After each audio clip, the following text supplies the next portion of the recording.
এখানে একটা বড় সাইজের ফুলকপি আমি কেটে তারপরে এভাবে ধুয়ে নিব। ফুলকপির সাইজগুলো দেখতে পাচ্ছেন যে আমি কিভাবে কেটে নিয়েছি। তো ফুলকপিগুলোকে ধুয়ে আমি পরিষ্কার করে তারপরে পানি ঝরিয়ে নিব। ফুলকপিগুলো ধুয়ে নেওয়া শেষ। চুলায় একটা ফ্রাই প্যান বসে আমি সেই ধোয়া ফুলকপিগুলো দিয়ে দিব।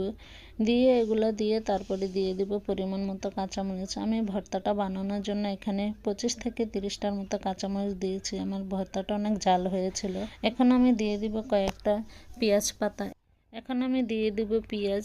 এখানে আমি 3-4টা পেঁয়াজ এভাবে কিউব করে কেটে নিয়েছি। সাথে দিয়ে দিব একটা ছোট রসুন, দিব গুঁড়া চিংড়ি, সাথে দিয়ে দিব পরিমাণ মতো লবণ, দিয়ে দিব হাফ চা চামচ হলুদের গুঁড়া। মশলাগুলি দিয়ে আমি ঢাকনা দিয়ে ঢেকে দিব 5 মিনিটের মতো। এ পর্যায়ে আমি এখন কোনো তেল দেব না। চুলার আঁচটা ফুলে রেখে আমি 5 মিনিট এভাবে ঢাকনা দিয়ে ঢেকে দিব যেন ভাপে সিদ্ধ হয়ে যায়। এখন আমি দিয়ে দিব পরিমাণ মতো সরিষার তেল। সরিষার তেল দিয়ে আমি এভাবে ভাজা ভাজা করে নিব যতক্ষণ না পর্যন্ত সবগুলো সবজি একদম চুপসে যায় বা সিদ্ধ হয়ে যায়। আমার সবজিগুলো সিদ্ধ করা শেষ। এখন আমি একটা ব্লেন্ডারে জাগে নিয়ে এভাবে ব্লেন্ড করে দিব। আমি এখানে পরিমাণ মতো সরিষার তেল, সাথে দিয়ে দিব 3-4টা চামচ দিয়ে, সাথে দিয়ে দেব পেঁয়াজ। এগুলো বেরেস্তা করে তারপরে দিয়ে দেব ব্লেন্ডার করা সেই সবজিগুলো।